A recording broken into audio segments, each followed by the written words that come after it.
Hello everyone, I'm Seema, Assistant Professor in the Department of Computer Science and Engineering from Kaveri Institute of Technology, Mandya. In today's session, I'm going to start with a subject called cryptography, network, security, and cyber law. It's a subject of 6 semesters.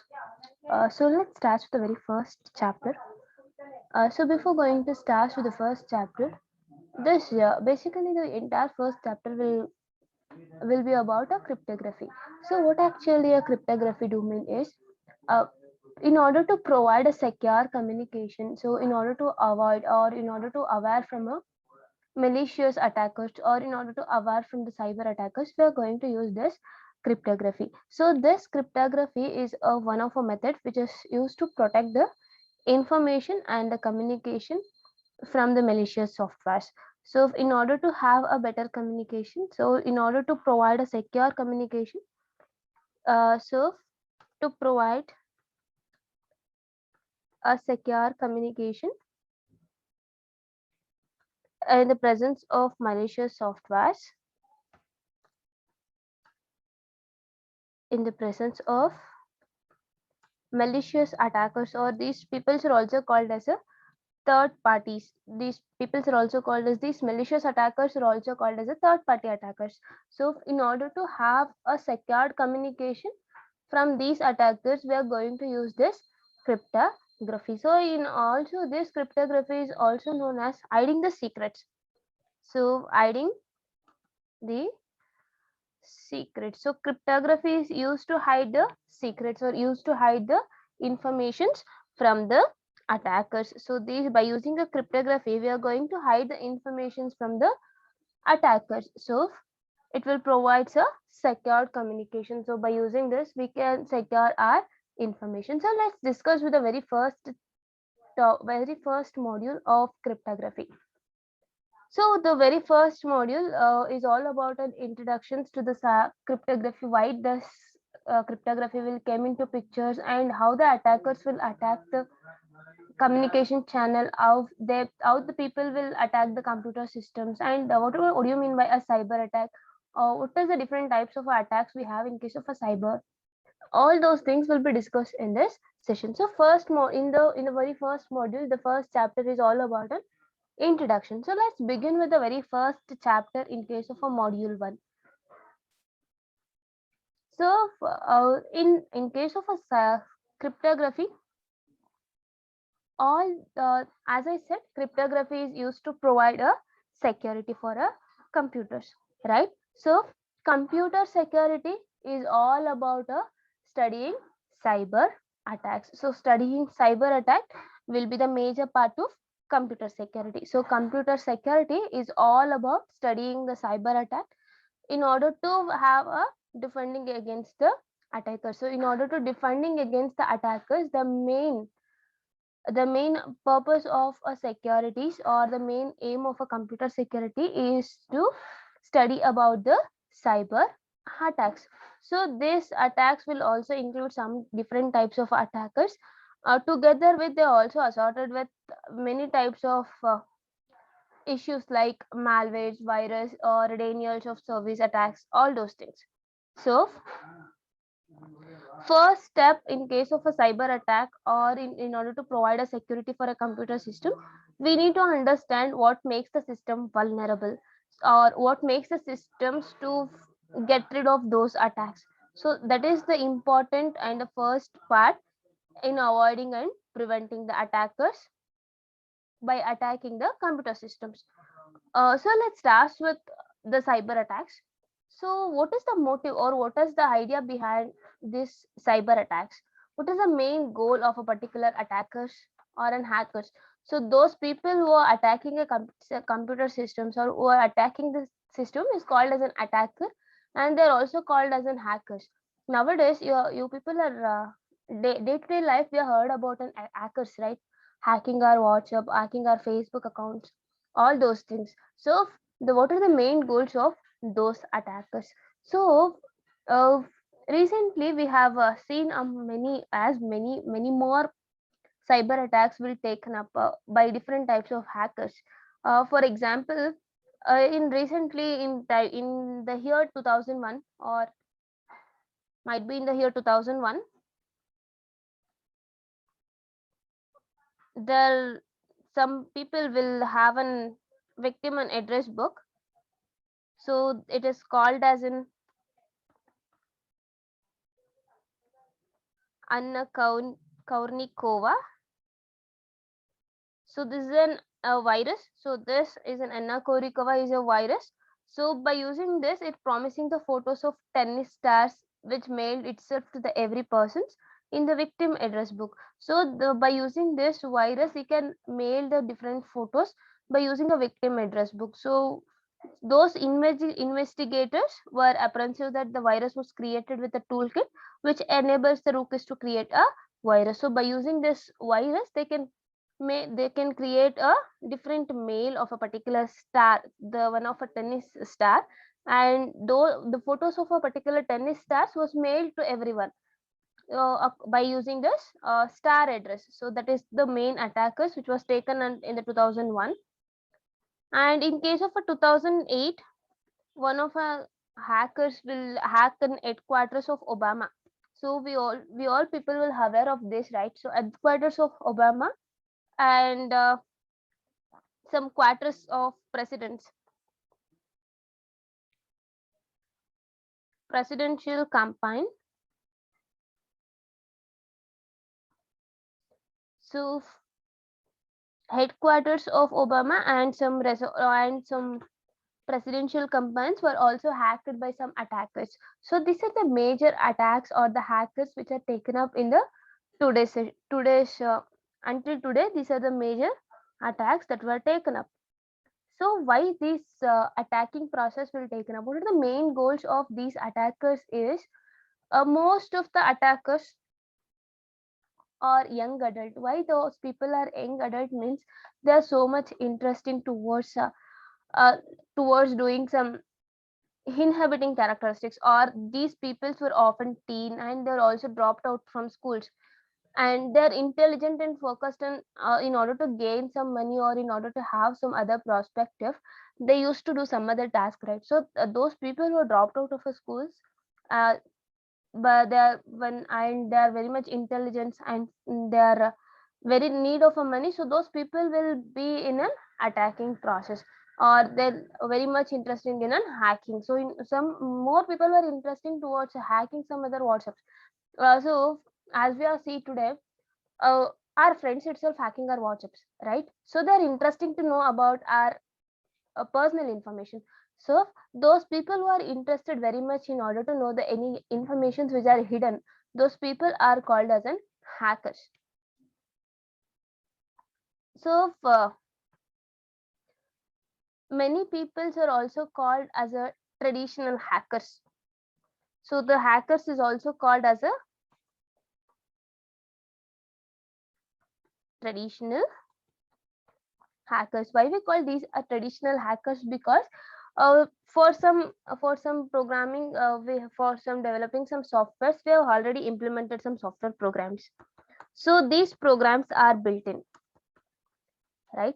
So by copying these uh, programs which are designed by the others, and some programs were freely available for a download, right? So some softwares are freely available. So by making use of this freely available data, or by freely available programs, they can easily activate so they can easily activate their program according to their requirements. So based on their special programming skills or based on their advanced knowledge, they can implement this built-in softwares according to their purpose.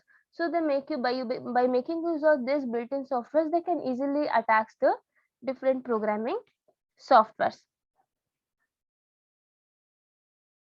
So these are the main goals of a particular cyber attacks. And there is a one thing called cyber terrorism and a thing called cyber terrorism. Why we call this as a cyber terrorism means, so this cyber terrorism is one of a tool. So this cyber terrorism is one of a weapon or one of a tool. So this is one of a weapon, so which includes a biological, chemical, and the nuclear weapons. So this is the weapon which is a combinations of biological, chemical, and nuclear weapon. So what is the main goal of this cyber terrorism is the main goal is to cripple the information, or the main goal is to cripple the communication systems of the financial and the business institute of their enemies or from the attackers. So to cripple the information from attackers. So the main goal of a cyber terrorism is to cripple or to secure the information from the attackers. So the the main motive or the primary motivations of cyber attacks as shifted to a financial gain. So major attack will taken up in case of a financial, since they can earn a lot many amount from the finance itself. So the major concern or major motivations of a attackers is towards a financial gain. So these are the main so the major goals are these points.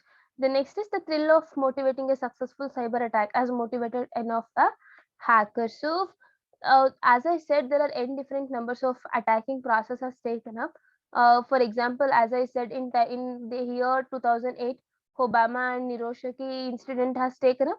So all those big incidents will motivate the hackers to do the hacking process. Or for example, take a real-time scenario. For example, if a people tell you that I'll hack your WhatsApp account, so at that moment, what you people feel like, oh, today he'll hack my WhatsApp, so tomorrow I'll going to hack his account. So the motivation will occur through by using an adult ideas. Next is, what do you mean by an hacking? So hacking is a process of gaining an unauthorized access to any system with an intended to read or write or delete a data. So what do you mean by an hacking is, in order to gain an unauthorized access to some other personal accounts or to some other in systems, and in that particular others account system, they can use to modify the data, or they may delete the data, or they can read what are the information that are available in that particular systems. And by using that hacking process, they can get all the informations which are available in their particular systems. So in order to gain the information within other users in account, they are making use of this hacking. So what are the different types or of so these are the main motives of different types of motives. So these are the different types of, so these are the some main motives of types, or these are the main motives. So there are different types of main motives. The first one is theft of sensitive information. So many organization will store the information in a communicate sensitive information. So many organization will store and communicate the sensitive information, and these informations will be on new product which are being designed, on revenue sources, or can be hugely advantageous to a companies. So likewise, the details of all the military installations or a precise military plans can be immense value. So those political spiring target at a government ministries and some national intelligence can have many sensitive operations which are planned for a further. So leakaging of those personal information such as a credit card numbers. So what is it? What is the theft of a sensitive information is? The best example of theft sensitive information is leakage of personal information. So what are these personal information our credit card number. So this credit card numbers is unique for all the users, right?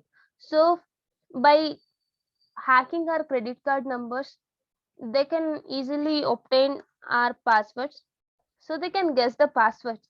So for example, many of us will keep our passwords like 1234, or some of us will keep the password like abcd, or some of us will keep our name itself like some xyz name.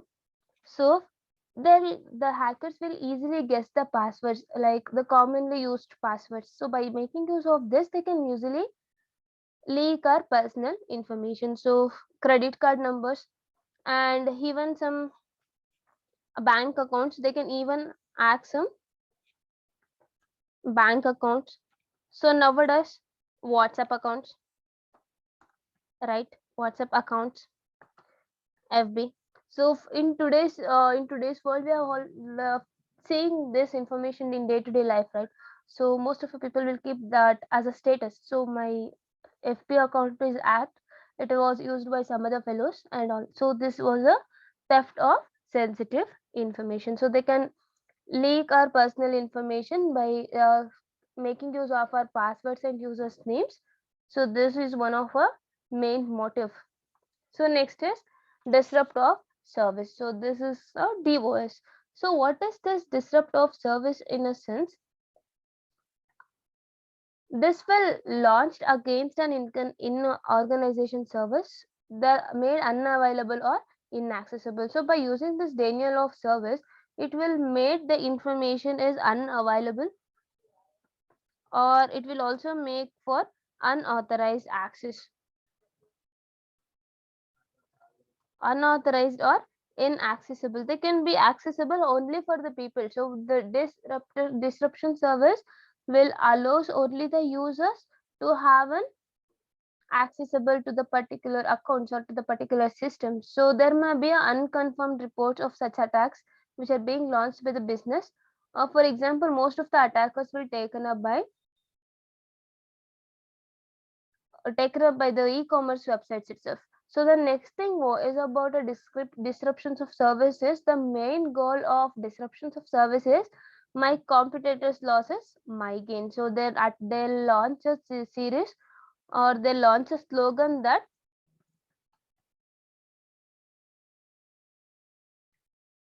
my competitors' loss is my gain. So what the hackers will think that the loss of my competitors is my gain. So by making use of the competitors information, they can easily gain. For example, in a many companies, so in IT companies, for example, in IT companies, there is a competitions will occurs between the two individual peoples.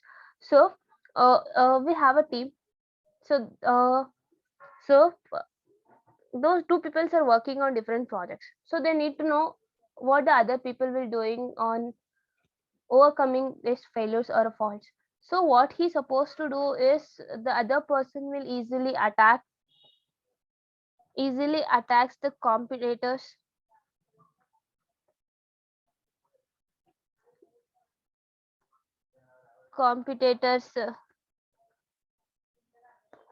yeah, who are their mail or their systems or their Microsoft.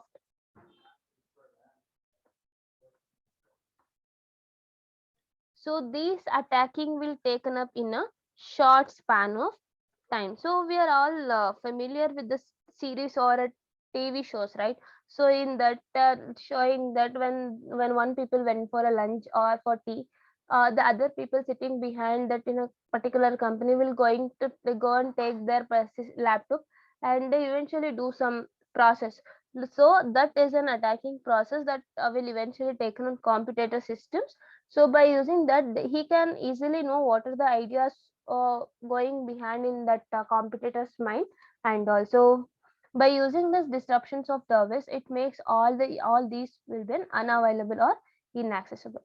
The next one is illegal access to or use of resources. So the main goal of here the illegal access to the users or use of resources is to obtain a free access of service, to obtain a free access or free service to a paid server. So they'll allocate some payment method. So based on the paid accommodation, they'll going to give a access service. So for example, what are these paid services? Taking an example of online digital products. So what in case of online digital product is, first we need to pay in order to gain an access. So once we paid, once the confirmation of paying the money is taken up, then they're going to give an access to those products. So for main examples or some common examples of these are online magazines or journals or free talk time. For example, let's take a real-time scenarios. You people are in a 6 semesters, right? You have an idea of writing a journal paper or a conference paper. So that the main thing is IEEE papers. We are going to refer IEEE papers for our projects or our seminars. So these all the IEEE papers are not accessible to the users. So many of the IEEE papers are secured or they are inaccessible to the certain users. What they intended do is, if you are a faculty or if you are a student or if you are a member of IEEE or if you are a student member or if you are a community member, so at that particular time, if you are a member of that community channel, then only you are going to access that particular IEEE paper by giving your ID. So by giving your identification number, then only you are going to identify. So most of the purpose will be on a DOI. So we'll have an URL address. So based on that URL address, you are going to gain that particular IEEE papers. So these are the different types of motivations behind a cyber attacks. So next is, what are the different, there are the major common attacks which are taken up by this cyber attacks. So here, phishing and pharming attacks, skimming attacks, eavesdropping or snooping, and the last one is dictionary attack. So let's see with each and everything in detail. First, starts with the phishing and pharming attacks. So one step or one set of attacking process. So this phishing and pharming attacks are those which are attempt to retrieve a personal information from an individual. So in order to retrieve a personal information from an individual, so in order to retrieve a sensitive information from the users. So one set of attackers are those. So there are some attackers who are thinking up of attempting or attacking some personal information of a particular individuals. So it will provoke the victims to fake a websites, for example an online bank or something. So the fake site as look and feel the authenticate bank with which the victim has an account. So the victim is then asked to enter the sensitive information, such as is or login name and passwords. So which are then passed on to a fake website. So this personal information may be leaked out from a credit cards or smart cards or ATM cards through a varieties of different attacks. So what these peoples will do is they can create a fake website. So based on this fake websites, they're going to ask the username. So in order to enter in any of a website, when they'll ask our user's name as well as a password. So many of the peoples will give, as I said earlier, many of us will give a username as our name itself, and majority of the people will give the passwords as 123 or ABCD, or they even give their name as their passwords. So they can easily hack their users names and passwords by guessing the passwords or by cross checking, or sometimes they can create a website. So they'll ask the users to enter their information. So once the users will enter their information such as ISOR or login name and passwords, then they're taken those details onto a fake website. So on this, they can going to leak the personal information. So how this will taken up easily is by hacking the credit cards. So if someone will hack the credit card, so all the credentials are on the hands of a hacker. So they might be stole all the money which are there in our accounts, or smart cards or ATM cards. So they can hack or they can leak the out information by using this credit cards, smart cards, and ATM cards. So this is about phishing. Then what actually means of farming is it attempts to deduce the sensitive information from lost or a stolen smart card. So what is sometimes we are facing the issues called will drop or missing our ATM card somewhere. So we are lost our ATM card or we lost our ATM. So those ATM or this ATM will be stolen by someone. So these lost or stolen card, they can go and insert the ATM. The attackers or the people who get our store smart cards will go and insert that, and they easily enter their passwords. So for example, in majority of our ATM cards, we are going to give our passwords as 1234 or ABCD, right? So in some of the people, they'll eventually write the passwords inside in backwards of their ATM card. So by making use of that, they can easily leak the information. So this is about a phishing and farming attack. So let's see what the next type of an attack. So the next is scheming attack. So what do you mean by this? Scheming attack is so leaking a personal information and a credit card. So in order to leak all this personal information, they need a scheming attack. So this phishing and farming attack will together with this scheming attack, they eventually leak the personal information. Next, this scheming attack will taken up in a side channel attacks. So which is attempt to deduce the sensitive information in order to have an advanced power and timing measures. Next is eavesdropping or snooping attack. So this in order to have a snooping attack or in order to have an eavesdropping purpose, there should be a link between two communication parties. So the leakage of information on the link between two communication parties. So if you have a snooping, if the snooping attack is taken up, then there is a link between two communication parties. So if there is a link between two communication parties, then the snooping attack will taken up easily to leak a particular information. So the next is dictionary attack. So what do you mean by this dictionary attack? Why this attack will taken up is, so this dictionary attack is commonly taken up by password guessing attacks.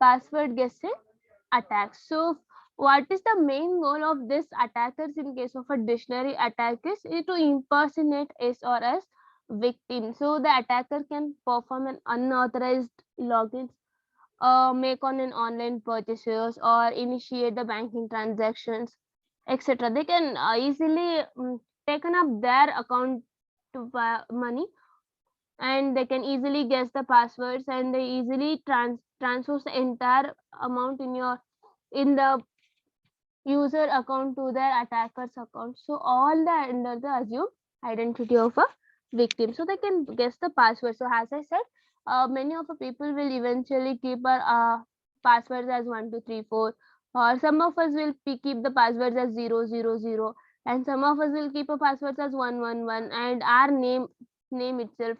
So this these attackers were easily identify these things, and they can impersonate through their all the accounts. So let's see with next, that is DOS, that is denial of service. So what do you mean by this denial of service is the attackers will perform an interruptions or disruptions of communicating service on a system. So these attacks will exhaust the computing parts or memory capacity or even a communication bandwidth of their target. So they can render the unavailable channel. So they can make the channels as an unavailable. So one versions of this denial attacks will eventually causes the website defacements. So they can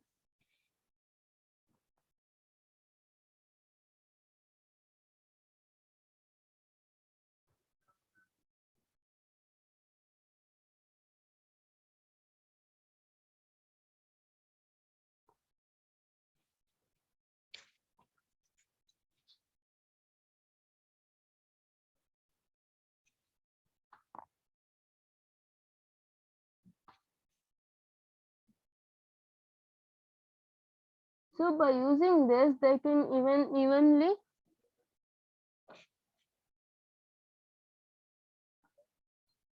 so one version of this attack will cause the website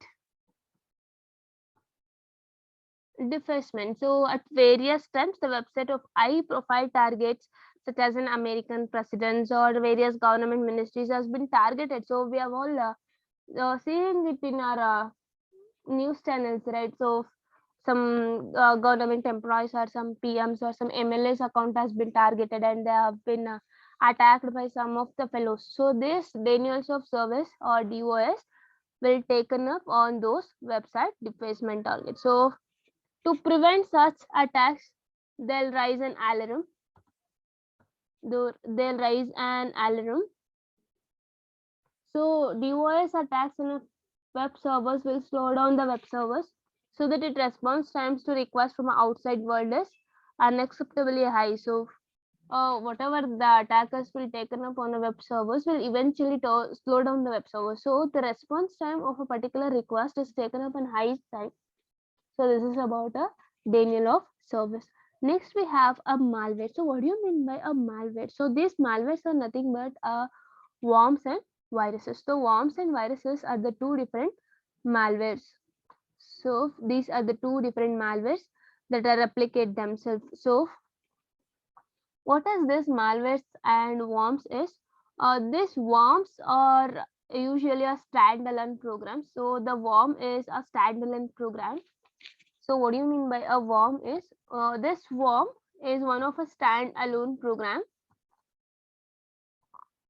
This is a standalone program. So it can eventually affect or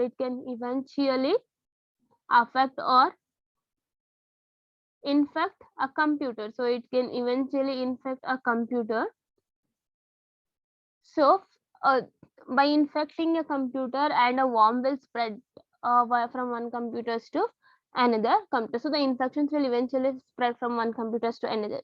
So this will taken up by a worm. So what do you mean by a virus is? Virus will typically infect a particular file in a system. So virus will spread from one file to another. So what's the difference between a worm and a virus is? Virus will typically infect on a particular file, whereas the worm will infect on a particular systems. So this virus will spread from one file to another, whereas the worm will spread from one computer to another. So this worm and viruses will use the various spreading techniques and media. For examples, email, internet, messages, web pages, Bluetooth, some others. So these are the attacks which are caused by malwares, that is worms and viruses. So as I said, worms and viruses are the malwares which replicate themselves. Virus typically infect a files, so the virus will spread from one file to another files. Whereas a worm is a standalone program which infects a computer, so the worm will eventually spread from one computer to another computer. So they use a media as a propagation vectors. So which are the different media is they can eventually use email. So they can eventually use email, or they can sometimes use as a MMS or Bluetooth, or they can also use some internet messages, or they also make use of some web pages. So they can use these medias as a propagation vectors for worms and viruses.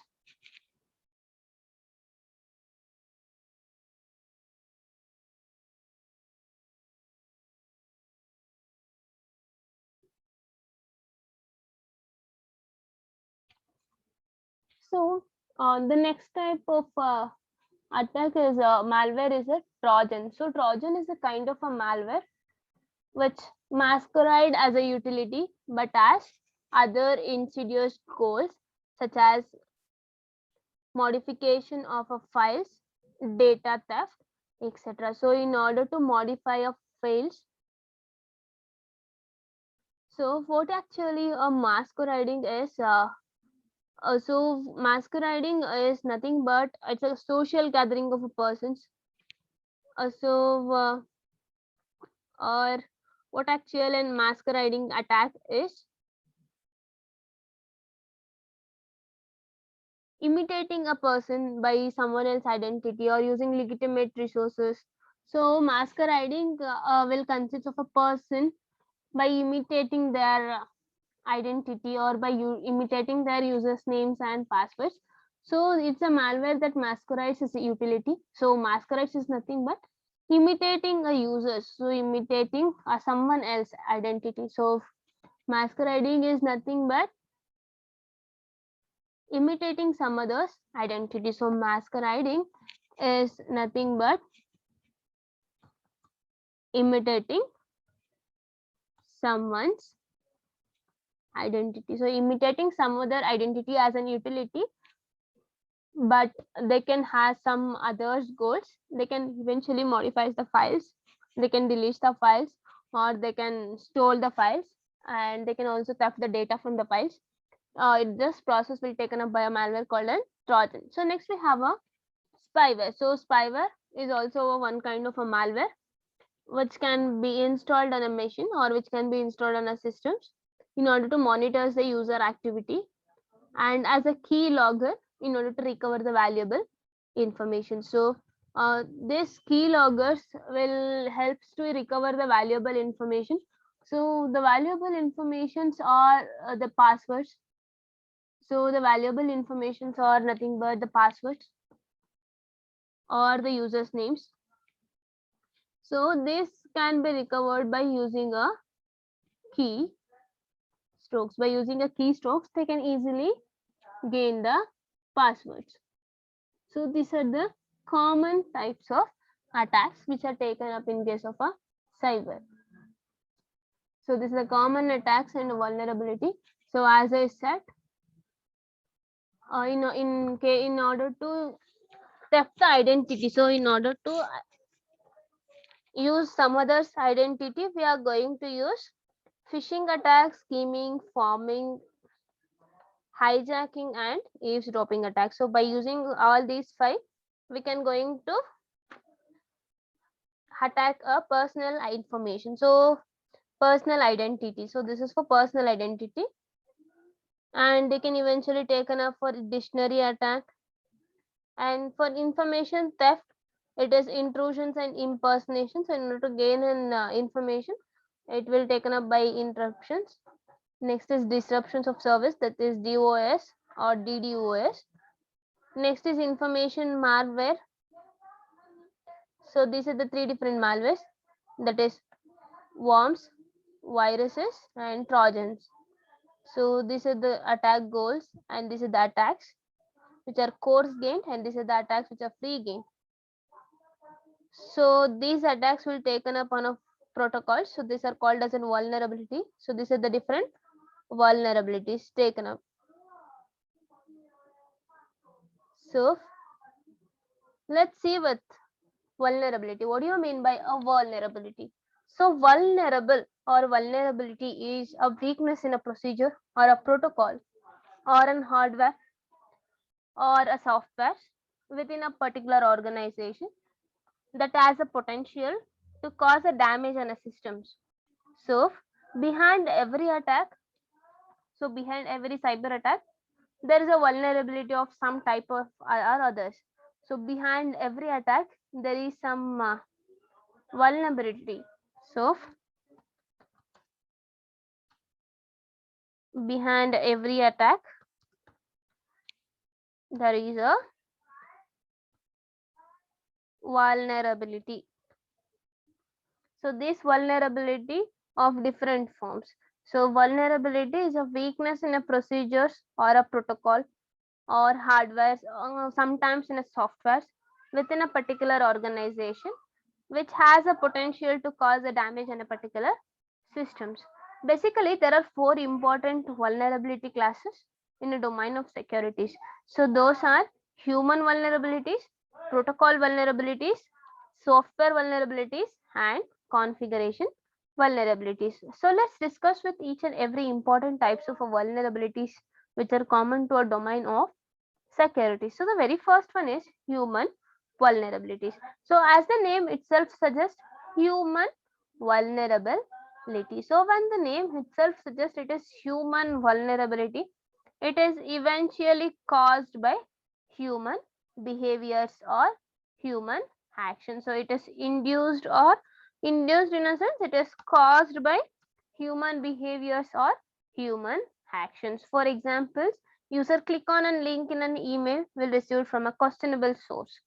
So if the user will click on in an email message which are received from a questionable source, so by doing so, the user can be directed to a site which is controlled by an attackers. So for example, in some of our websites, so when we are going to click on some user web information, they're going to give some advertisements.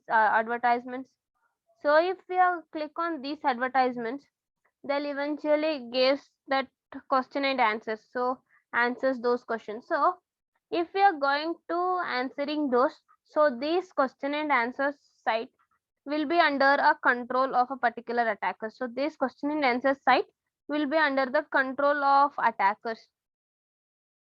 So once we are directing to this particular website, the attackers will easily attack us in a phishing attacks or in a cross-site scripting attack. So if on clicking on those channels, they can easily attack us by using this phishing attack and cross-site scripting attack. So similarly, clicking on an email, clicking on a links in an email will eventually cause a micro or a macro which has to be designed or which has to be executed. So this macro may be designed to infect the other files or even to spread the infected to email.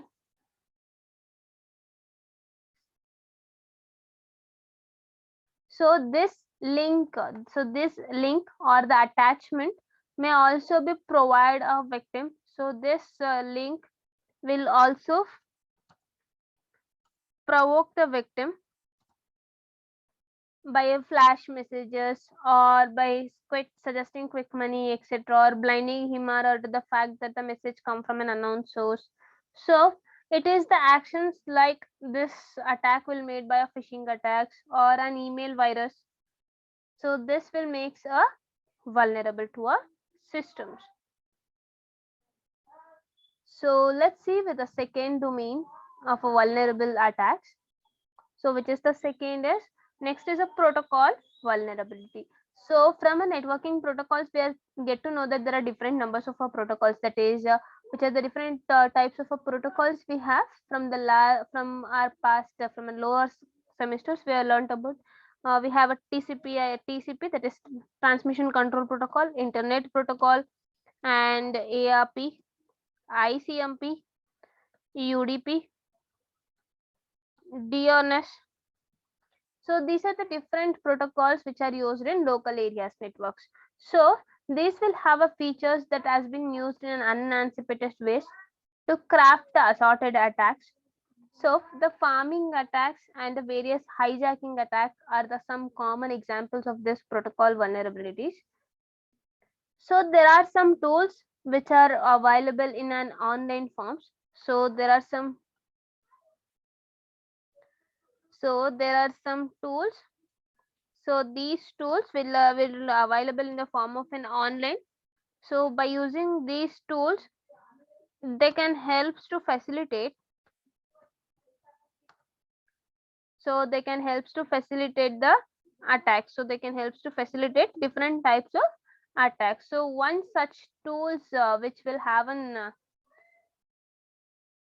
normal functioning of protocols is to sniff the password. So to sniff the passwords, they are going to use ARP protocol. So they'll use this ARP protocols to sniff the passwords from end users. So they can make use of a protocol. So they can use an online tool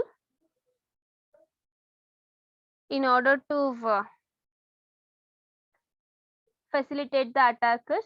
So the major tool is sniffing the passwords by using ARP protocols, where the ARP stands for Address Resolution Protocol. So by using this ARP, they can easily guess the address of a particular users, so they can easily identify the passwords. So they can easily fetch the users names and passwords by using this address resolutions protocols.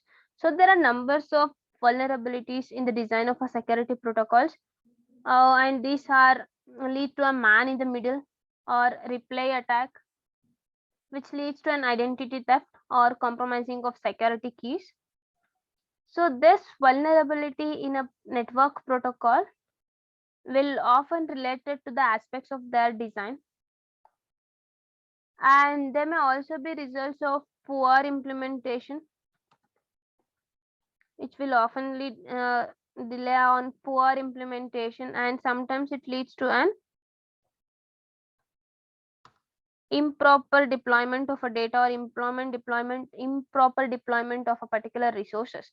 So these are about an protocol vulnerabilities. So let's see with the third type of vulnerabilities. So next is software vulnerability. So software vulnerability is eventually caused by a slowly written systems or an application systems. So with the instance as follows. First, the buffer overflow scenarios is not considered. So the here in case of a software vulnerabilities, this families of vulnerabilities, the software vulnerabilities is caused by the written systems or application software. So it is caused by written systems or an application software. So in many cases, the causes of a problem seems to be the code that is too long. So this attacks will taken up on a code which is too long.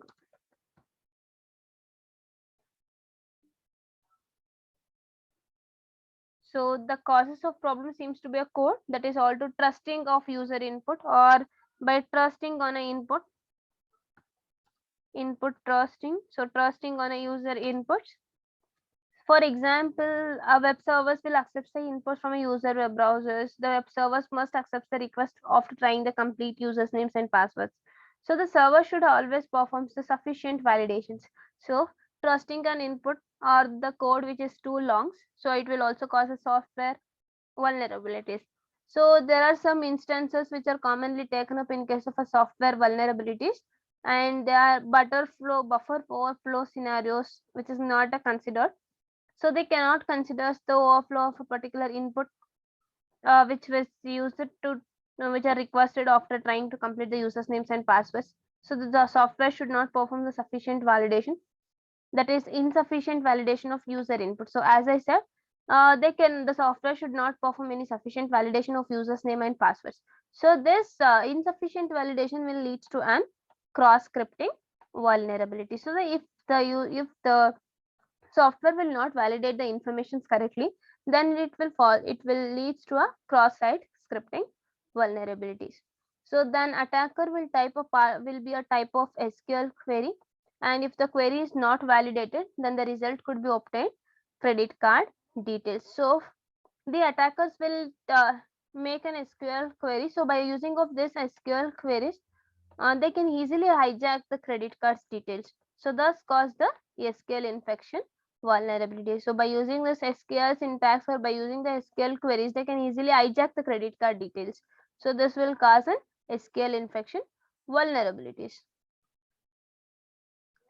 So next is configuration vulnerability. So as the name itself suggests, configuration. So it's all related to a configuration setting. So this will easily taken up. This is the common vulnerabilities which are on a newly installed applications or newly installed files or newly installed systems. So there is a read, write, and execute permissions on each and every files. So this might be too genius or susceptible to the abuse or an attack. So read, write, and execute permissions. So if we give a read, write, and execute permissions, then the attackers will easily hijack or easily write something on our files, or they can copying our files, right? So by giving this read, write and execute permissions, if you give a read, write and execute permissions in our configuration settings, then the files can be easily susceptible. So next is the privilege level, which is assigned to a process. Maybe that is a privilege escalation attack. So these escalation attacks will taken up when the privilege will assign to a process which may be an higher than what it should be a carry out a particular task. So this privilege may be misused during some point in its execution. So this misused will lead to a privilege escalation. So misusing of privilege. So misuse the privileges will eventually leads this privilege escalation attacks. So besides this, the misconfiguration of firewalls may have a devastating effect. So they may also cause some different attacks, or they may also cause different failures on a particular systems. So this is about an configuration vulnerabilities. So what are the different strategies or the techniques that we are going to use in order to control the vulnerabilities and cyber attacks? So there are 4 different strategies, that is access control, data protection, prevention and detections. The last one is response, recovery and forensics. So firstly, we have an access control. So in that we have an authentication and authorization. So what do you mean by this access control, and what do you mean by an authentication, or what is this authorization domain, and what is the data protection, how we are going to give this identification? All those things will be discussed in the upcoming slide. So what do you mean, firstly, what do you mean by this access control? So when I say about an access control, so this access control is one of a method which is, so it is a one of a method. So it, by using this access control, it will restricting the access to a sensitive data. So it can restrict the access to a sensitive data. What does it mean is, only those people who have their identity which will verify can access the company data through an access control gateway. So there is an access control gateway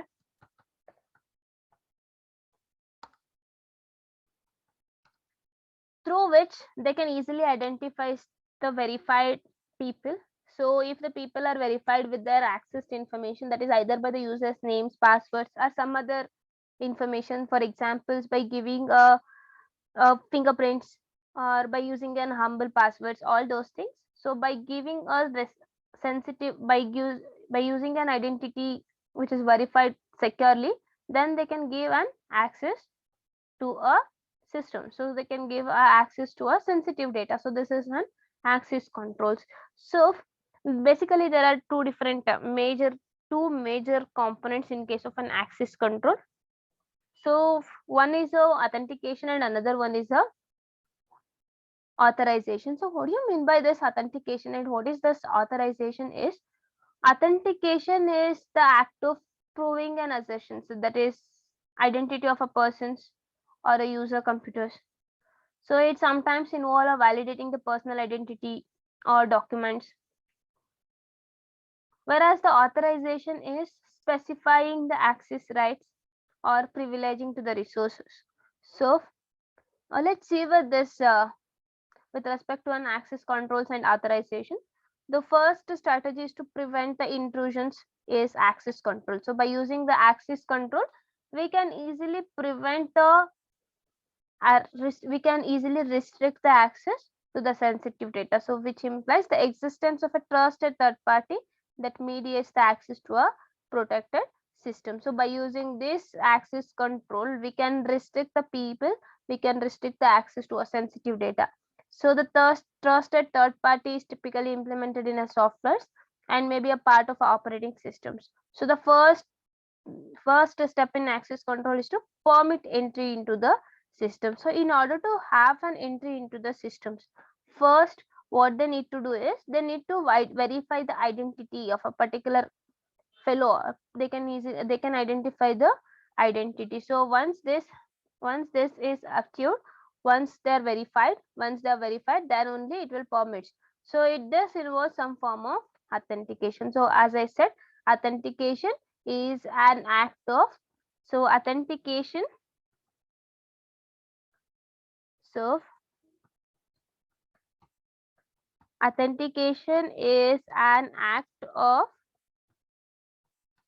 proving an assertion. So where these assertions will be involve some identity of a person, or it might be a computer's users.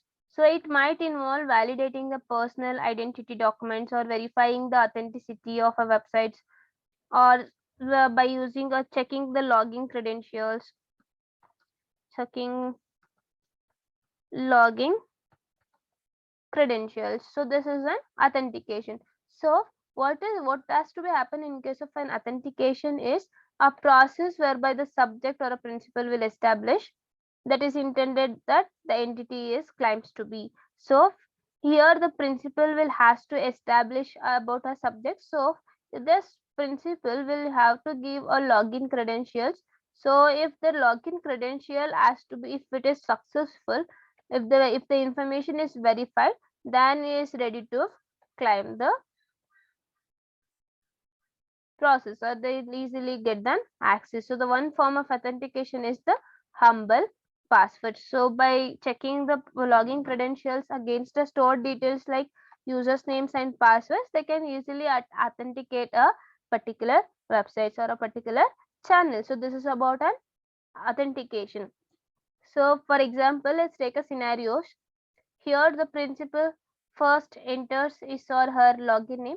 So this is about a login credential. So as I said, we need to check the login credentials. The system will eventually, if you want to access something, the access control, the authentication process will eventually checks with login credentials. So this will eventually include the login name and the passwords. So the principal will first enter his or her login names. So by promoting his or her to enter his or passwords, the system will implicitly challenges the principal to prove his or identity. So then if they are enter their login name, then it eventually asks for the passwords. So then by providing an humble passwords, so by providing an humble and a secured passwords, the system will enters the principal to prove that this is her, this is or is channel. So in this simple case, the knowledge of a secret passwords will constitute a proof of identity. So the humble passwords will act as a proof of identity. If the proof is verified, then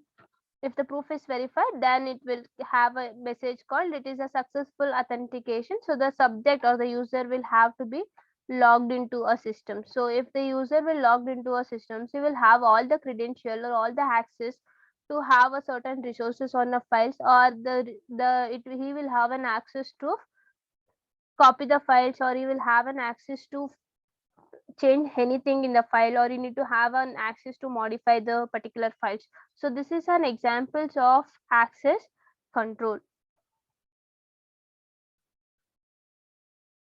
So the next is data protection. So what do you mean by this data protection is, so that whatever the data we need to store in case of a system has to be secured enough. So by using this data protection, we have our data to be protected, right? So the data is secured. If the data protection is used to secure our data. So data protection is the preservation of data integrity and data confidentiality. So in order to preserve the integrity and the confidentiality, we're going to achieve a great data protection. So in order to have a data protection, we'll have to preserve the data identity or a credentials. What is the data protection is? Data protection is one of a process. So this data protection is a process of, this is a protection safeguarding the important information. So safeguarding the information from attackers or from corruptions, or safeguarding the information from a loss. So the process of safeguarding the particular information will depends on a data protection.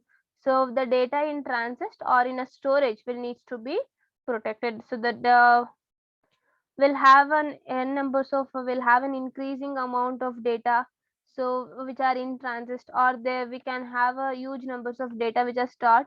So all those data will be a in a protected manner. So this data will be a protected. So data protection. So data protection is the preservation of data integrity and data confidentiality. So based on the confidentiality or based on the data integrity, we are going to protect our data.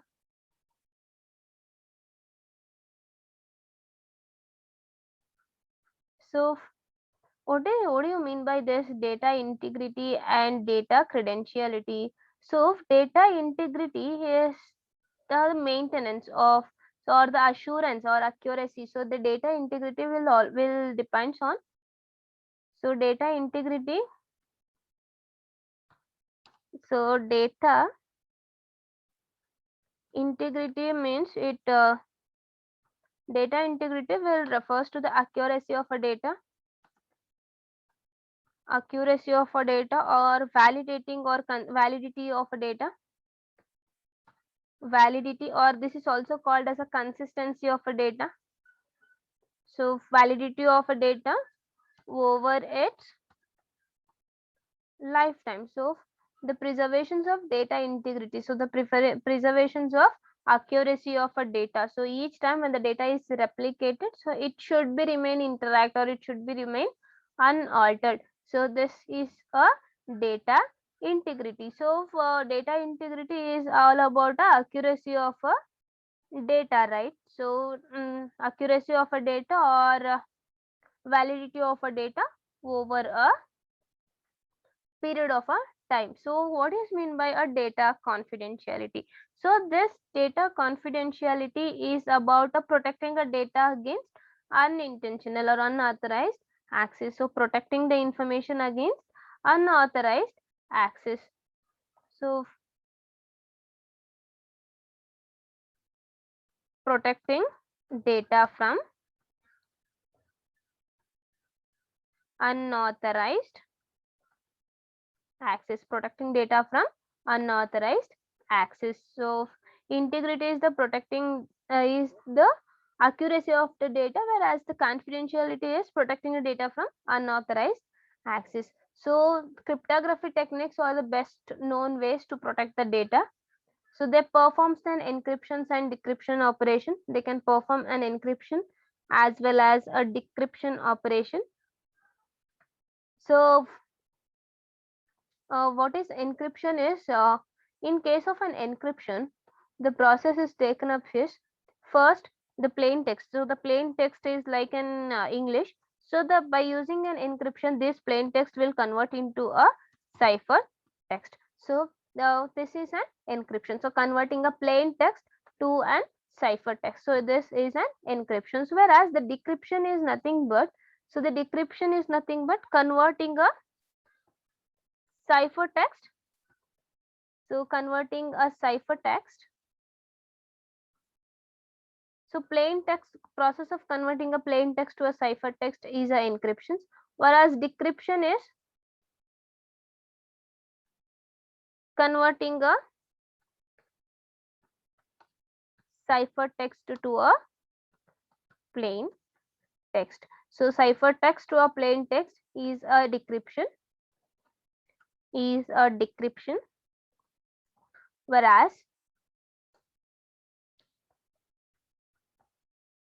plain text to a cipher is our encryption. So encryption is a process of converting a plain text to a cipher text, whereas decryption is a process of converting a cipher text to a plain text. So in order to convert a cipher text to a plain text, there is a need of a key. So there is a need of a key, and this key is known only for the sender and receiver. So this key will known. So the passwords of a particular key will known only for the receivers, sender and a receiver. So this perform the cryptography techniques in order to protect the data will be performed by using an encryption and decryption operation. So in order to have an encryption and decryption operation, they can use the same secret key which is known only to the sender and a receiver. So the sender will compute the checksum as a one-way function of the message and secret.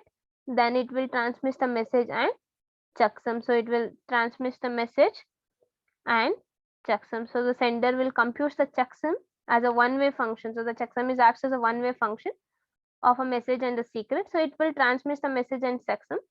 The receiver will also compute the checksum. If the computed checksum matches that received, the receiver concludes that there is no error in the received messages. If the whatever the message that is sent by the sender, in the same way, if the receiver will receive, then in these scenarios there is no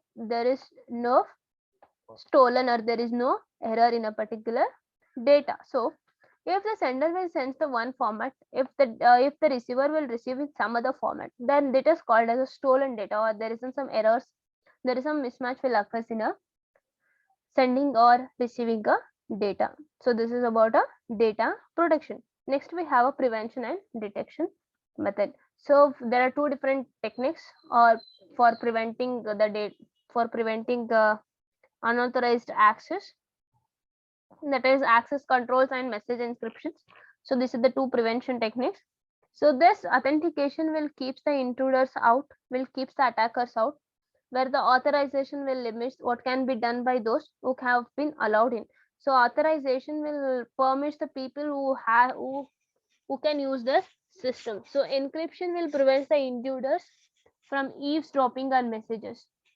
So encryption. So then the cryptography checksum will detects the tampering of messages, and in the important domain of security, software security, code testing is used to detect the vulnerabilities. So to have a secured software, they can use this code testing. Then the block testing is also employed when the source code of a program is not available. So code testing is test to check the secured software, to have a secured software. Then block testing is employed when the source code of a program is not available. So what is the main goal of this black box testing is to determine whether the software has been carefully designed to handle the unexpected or malicious input. So for the greater assurance of a secure software, white box testing should be employed. So there are three different testing. One is code testing, black box testing, and a white box testing. So these are the three different testing which are taken up in case of a protecting or in order to prevent any access control or in order to prevent any injuries. So intrusion prevention technique can be used to detect anomalous behaviors, or continue monitoring of network logs and operating the system logs. So anomalous behavior in a sense, checking the passwords in different numbers of times. So implementing the passwords in different numbers of times, or entering the details of a users and passwords in numbers of times, will monitors into a systems, or will monitor into a system logs. So as I said, multiple instances of worm exhibit a characteristic bit pattern which is called as a worm signature. So trying to manipulate a signature multiple number of times is one of a strategy. So next is response, recovery, and forcing.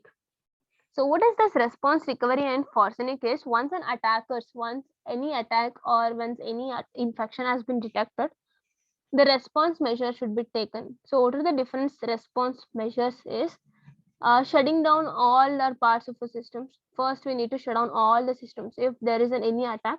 So then the first thing is we need to shut down all the systems. Then many intrusions will attempt to leave information. So then we are going to use a thing called a cyber forensic. So cyber forensic is an emergency discipline with a set of tools. So those tools will help to trace back the perpetrators of cyber attacks.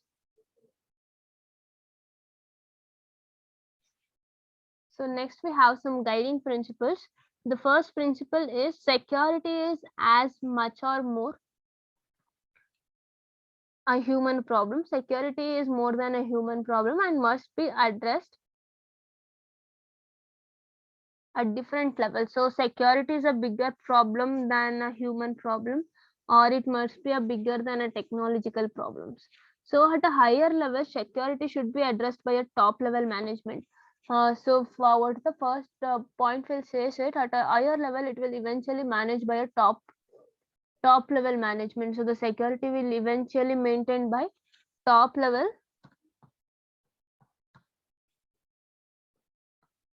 management or top level organization. So for this, they'll enhance a thing called as an robot security or the robust security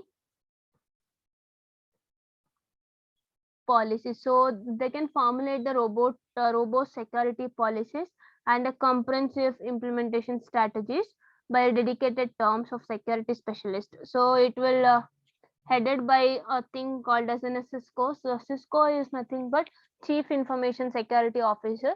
So robust security policies should be formulated and comprehensive implementation strategies will outlined by a dedicated team of a security specialist. So which is headed by a Chief Information Security Officers, that is Cisco. So these administrators are they will have some security engineers. These in order to solve these problems, they'll have some security engineers. These security engineers will play a key role in designing the techniques and products in order to protect the organization from various cyber attacks. So key role to secure from attacks. So to secure from attacks, there is some security engineers.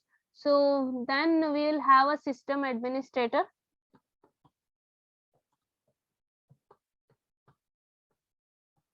System administrator. So this system administrator will handle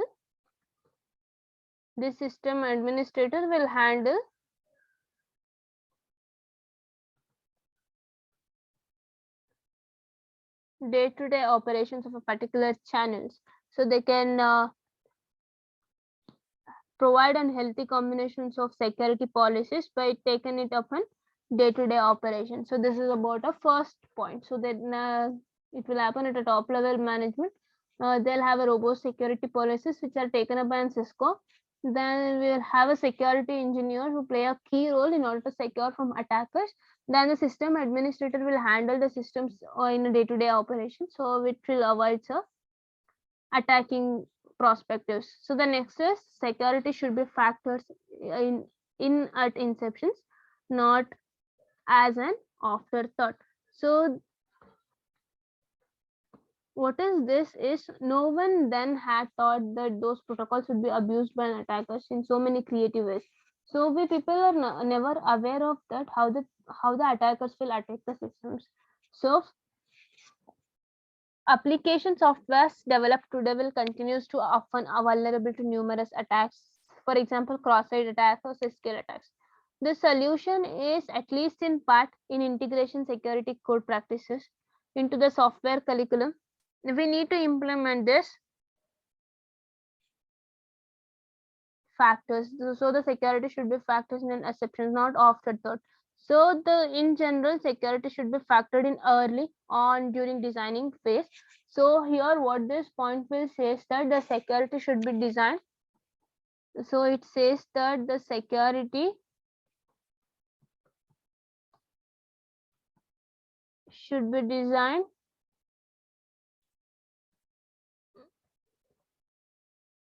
in early. So early in a sense during the design phase itself, the security perspective has been designed. So the security has been designed in a design phase of a new product and then carried forward right through an implementation and testing. So the product could be networking a protocol and it will eventually lead to new versions of an operating systems. So if we provide a security at a design phase, then it will avoid all the miscarriages or all the misbehaviors of an attackers. Next is security by obscurity is often bugs. So this bugs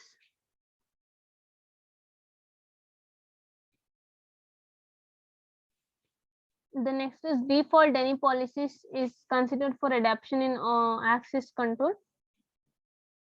So the default any policies here, the access control policy could be a people or a network pocket, or sometimes it's an operating systems. So one policy is default permit, that is grant the subject request unless the subject is on a blacklist. So the policies here is default any policies here. We have one policy called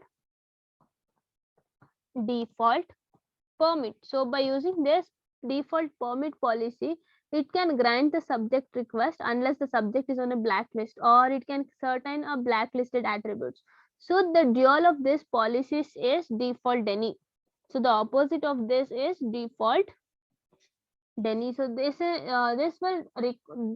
makes the subject's request is denied unless it's on a whitelist. So which it will deny the request. So clearing the whitelist is more than a conversion approach. So which are the blacklisting? So the blacklisting will be permit and whitelisting will be denied.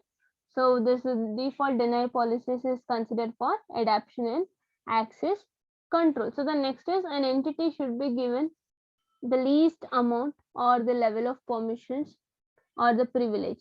So here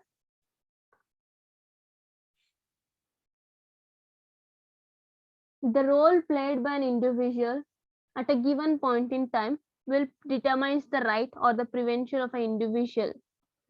So the problem will lies in a incomplete configuration management.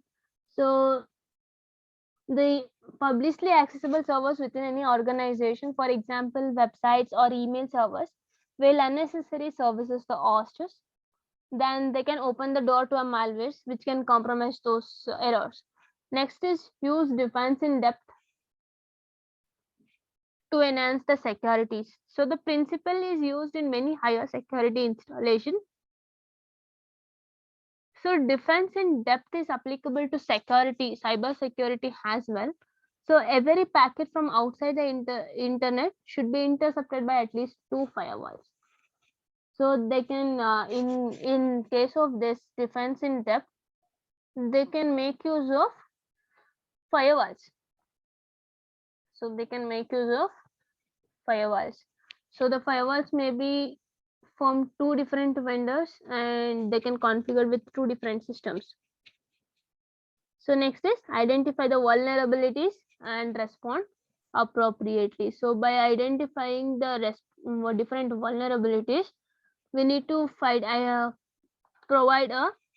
required protocols and required attacking agents so that they can secure with high profile entities. The next is carefully studies the trade-off.